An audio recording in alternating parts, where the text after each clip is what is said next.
Hi, my name is Jonas, and this is the game La Granja. It's a game that was released last year, 2014, by Stronghold Games.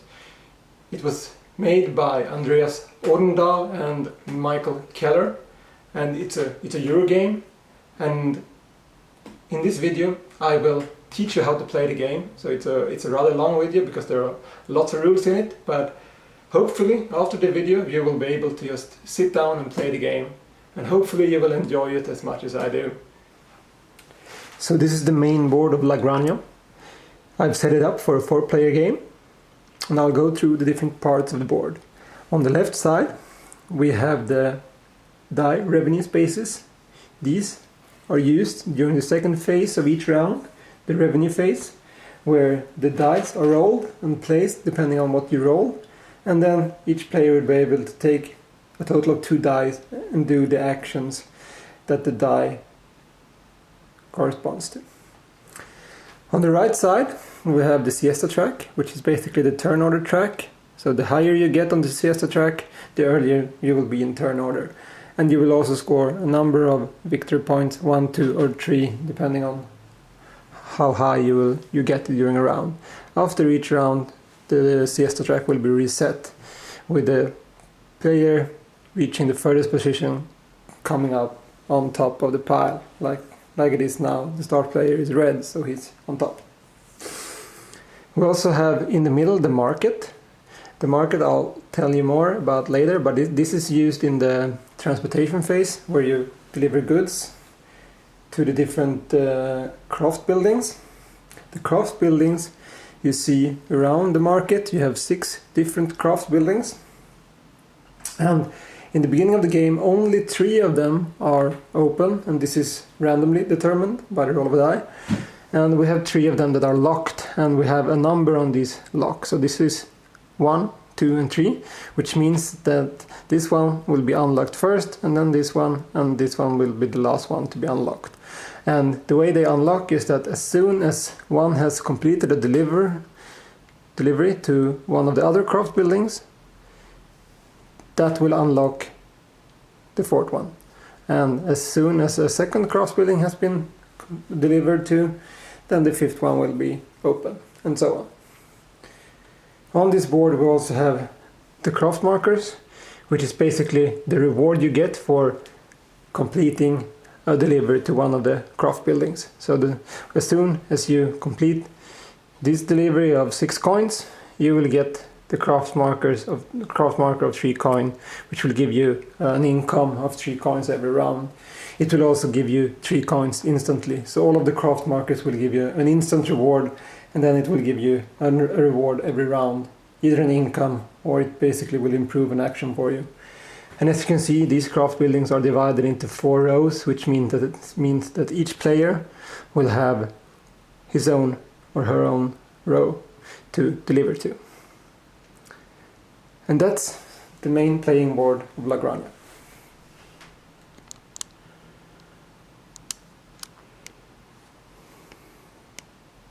So this is the player board of La Granja. Every player will have one of these. And this is not the initial setup of the player boards. This is to be able to show you all the different parts of the player board. When you set up the player board, it will be empty. You will have no cards, nothing. The only thing you will have is 1 trade commodity in the middle. And the trade commodity is basically a resource that you can exchange whenever you want to one of these different things. And this is 4 coins, 2 different crops: grapes, wheat or olives. You can exchange it for a new card or to play a new card. So that's important. Every time you see a card symbol, it's either to draw a new card or to play a card from your hand. You can exchange it for a pig, or you can exchange it for 2 upgrades. The stars is always the symbol for upgrading a resource to a more advanced resource. And grapes can be upgraded to wine. Wheat can be upgraded to food. And olives can be upgraded to food as well. And then you have pigs, which can be upgraded to cured meat. That's all the upgrades you have. So that's what you start with, only 1 trade commodity. But to go through different parts of the board, I've set it up like this. And the most important aspect of the game, La Granja, is probably the cards. And the cards are for multi-use. So all the cards can be used in 4 different ways. You can use them on your left side of your board as a field. And what I have here is a wheat field. And you can add more fields to that. So you can have as many fields as you want. You can have a wheat field, an olive field, or a grape field. You can have more one or one of each. You can have as many fields as you want. On the right side, you have your farm extensions. And the farm extension you also place, like the wheat field, under. So you just see the part of the card that's for the farm extension. And the farm extension are the only cards that have a cost. And when it comes to the cost of the farm extension, you have a table up here for it. Basically, the first farm extension that you build costs 1 unique resource. And the unique resources are victory points, money, pigs, wheat, olives, grapes, wine, food, and cured meat. So that's all the different resources that there are in the game. So the first card costs 1 of these. The second card costs 2 unique resources, and the third 3 unique resources, and so on and so on. And when it comes to the farm extensions, they give you different things. Basically, they can give you 4 different things. And all of the cards gives you 3 of these things. So what do they give you? Basically, you start the game with a hand size of 3, and each farm extension has the possibility to add 1 more to your hand size. As you can see here, both these cards add 1 to your hand size. So then you'll have a hand size of 5 instead of 3. The second thing is the number of additional transportations or deliveries that you can do in the transportation phase. So you start with 1 extra that you can pay 1 money for 1 extra delivery, and then you can add more. In this example, this person has the possibility to buy 2 extra deliveries for 2 coins. And this is income. You start with nothing in income, and each coin here gives you 1 coin every round in income. When it comes to income, also the craft markers can give you income. So the craft markers can give you a trade commodity, it can give you 3 coin, or 1 of the resources, wheat, olives, grape, or pigs, and that's every round. The last thing the farm extension can give you is a place for another pig. So you basically start a game with the possibility to have 2 pigs, but the pigs will breed if you have 2, and if you have the place for another pig. So in this example, if I have 2 pigs, it will breed in the farming phase, and you will get a 3rd pig. But to be able for you to have more than 2 pigs, and for you to have pigs that will breed, you'll have to have more room for pigs. So basically, pigs is the only resource where you have a fixed amount of position for it. All other depots are kind of unlimited. So that's the farm extension. You can also use the cards as helpers, but here you only have 3 positions. For farm extensions and fields, you can have an unlimited amount of cards, but for helpers, you can only have 3. So when you have 3, you can still add a new helper, but then you have to remove one of the ones you already have. And helpers are basically special actions that only you can use. At the top, we have the market barrows. That's your own deliveries that you can make. So basically, these cards will tell you what they want. In this example, they want an olive, food, a pig.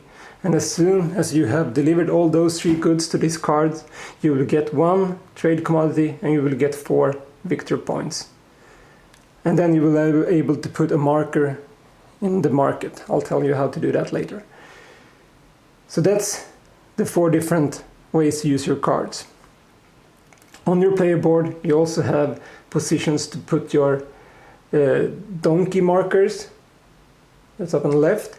You also have positions to put all the different kinds of craft markers. You have 3 here and 3 there. You also have a place to put your roof markers, and as you can see, the roof markers will give you victory points.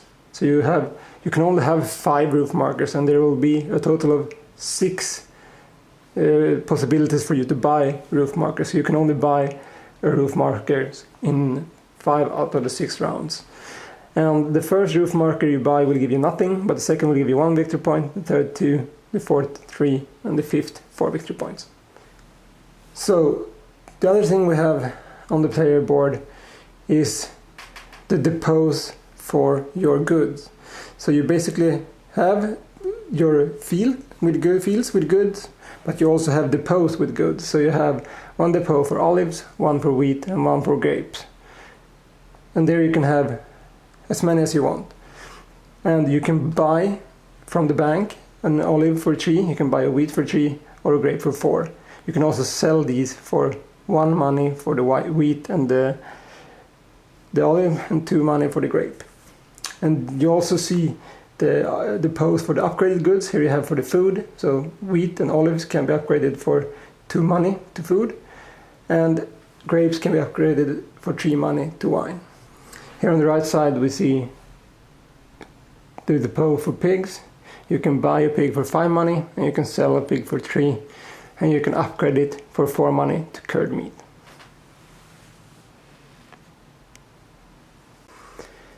The last thing that you have on your board is the place to put your revenue die. So basically when you take a die, you will place them down here to show that you have used your actions. And that's the player board in La Granja. Now I'll go through how you play the game, and I'll start with going through the different phases of a round. A round has 4 phases, and the first phase is the farm phase, which is the blue phase. The second phase is the revenue phase, that's the green phase. And the third one is the transportation phase, which is the gray phase. And the fourth phase is the scoring phase, which is the red phase. And these colors are good to know because the markers and some of the cards kind of connect with these colors to let you know that this action is for that phase, etc. So the first phase of every round is the farm phase, and this farm phase always starts with you using your cards.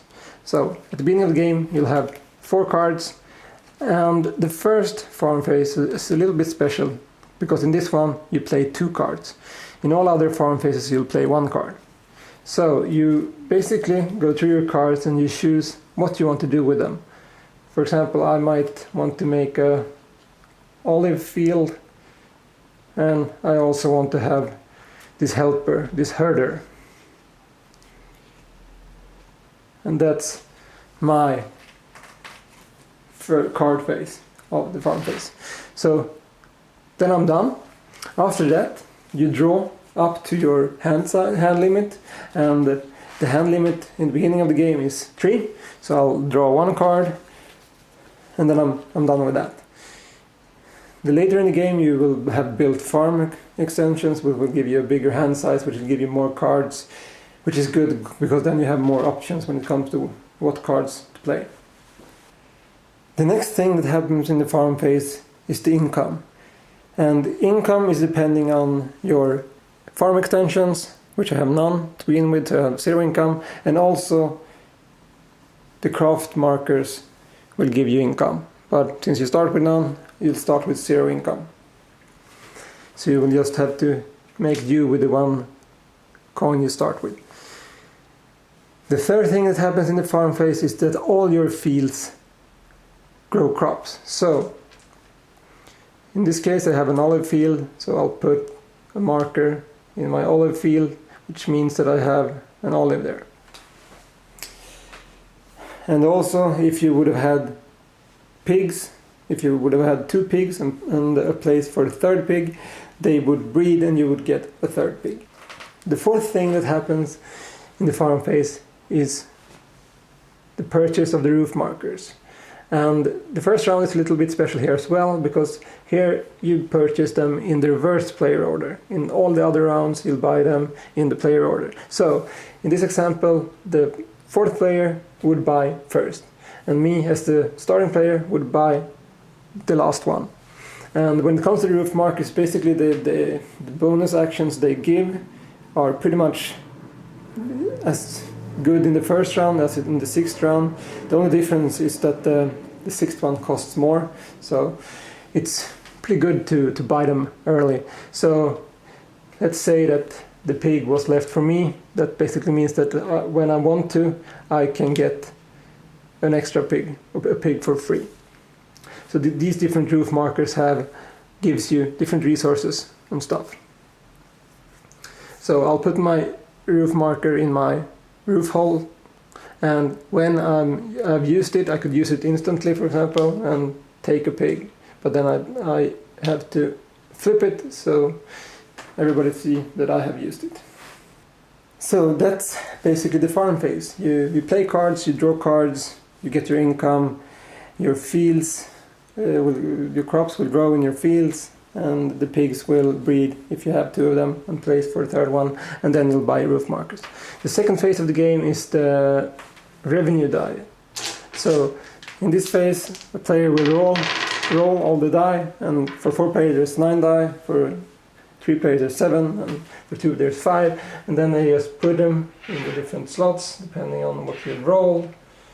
So this is what I rolled, and these are the actions available for the players this round. The dice will tell you what actions are available, and then we'll go around in player order. Each player will choose a die and use that action. So for example, the 1 die gives you a pig, so then you take that die and then you'll get a pig. Number 2 will give you a resource, either an olive, a wheat, or a grape, or it will give you a card, or you can play a card. Always when there's the card symbol, you could either play a card from your hand or you can draw a new card.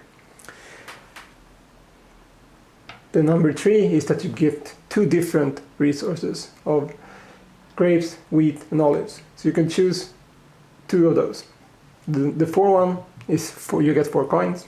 It's straightforward. The 5 one is that you get 2 upgrades, 1 upgrade, and 1 step up on the siesta track, or 2 step up on the siesta track. That's the turn order track. And the 6th one is that you get 1 delivery, instant delivery. So that's basically that you can deliver a good instantly to either a craft building or to a market barrow that you have, or you get 2 coins. And that's the dice revenue phase. Every player will choose 2 of these dice to use.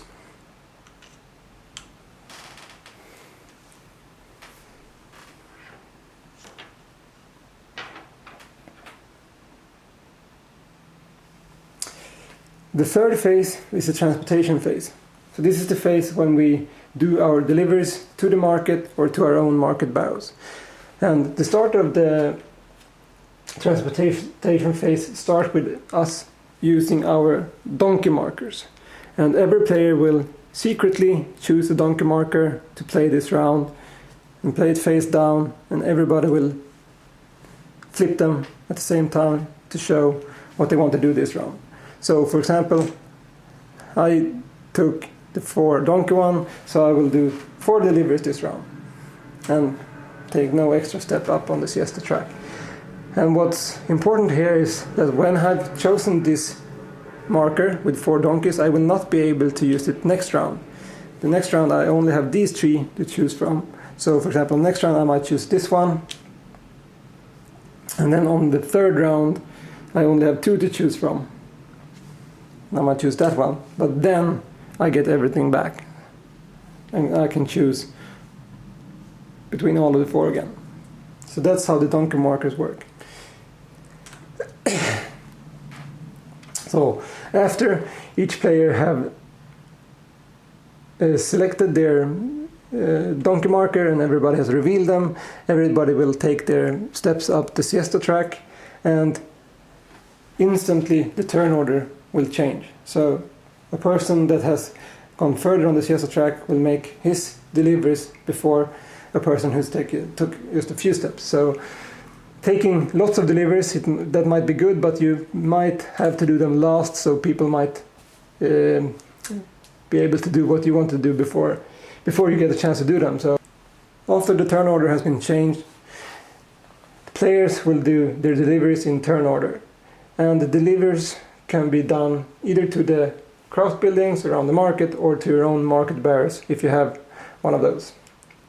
So when you do your deliveries, you do as many as the number of donkeys on your donkey marker, and you take the resource of choice from either your fields or from your depots, or you could trade in your trade commodity to get the resources you need, and then you just put the resource on the craft building you want to send it to. For example, I could send this olive to this craft building, or I could send it to my own market barrow if I had one where they wanted olives. So each player will go around and make the deliveries, and the first player who fills a craft building will get the bonus victory points for doing that. They will then put their marker down in this position. They will get the victory point, and if it was the first one that was completed, he will also unlock the number 1 locked craft building and also get that victory point. So you can get 2 extra victory points for completing the first craft building. And when you complete your own market barrow, for example, if I have this market barrow where they want a olive, a wheat, a grape and a pig, as soon as I have these 4 resources on this card, I have completed this market barrow, and I will get a trade commodity, and I will also get 5 victory points for that.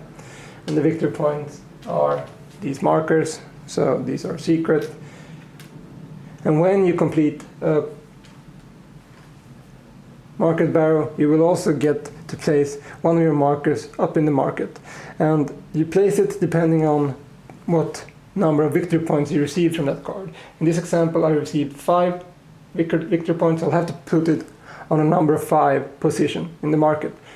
And what you should think about here is that you place it so that you can kick other people out of the market, and you kick them out by placing next to them, and you need to place on a higher number than on what they are standing on. So for example, if I have a 5, I could place it here to kick out the green that's on a 4, or I could place it here to kick out the blue that's on a 3, and I get 1 victory point for every marker that I kick out of the market. So that's how the market works.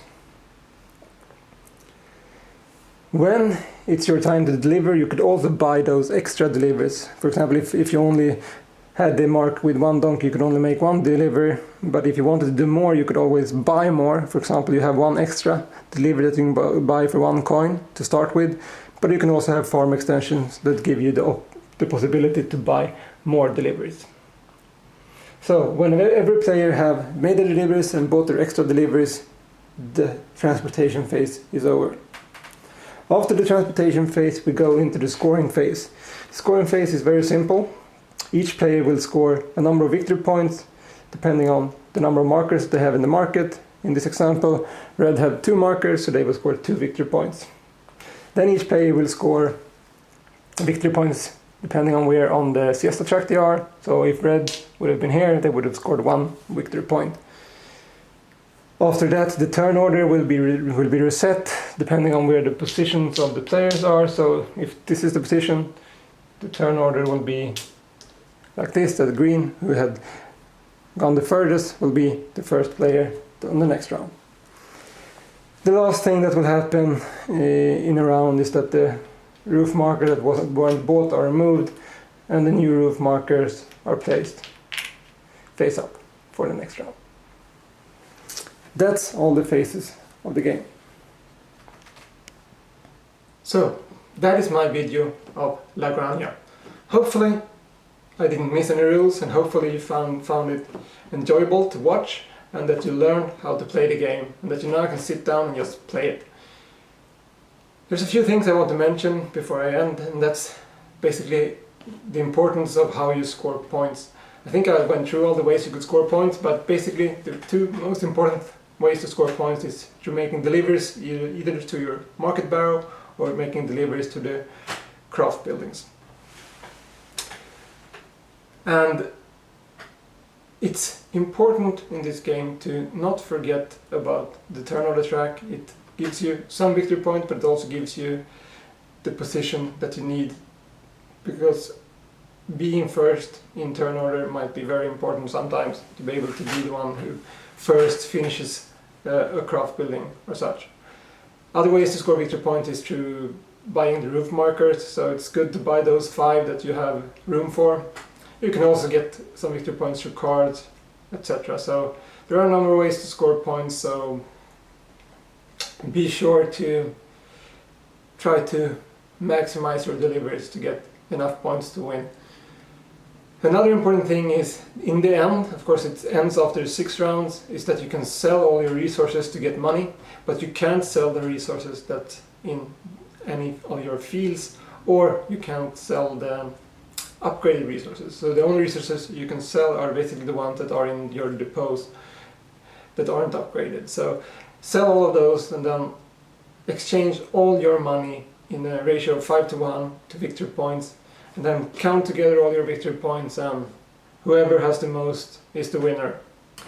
In case of a tie, there's a tiebreaker and that's the one who has the most money left. So if you have 4 silver left, you probably will win the tiebreaker. So that is La Granja. I hope you will enjoy this game, and I hope you will enjoy this video. Take care, bye bye.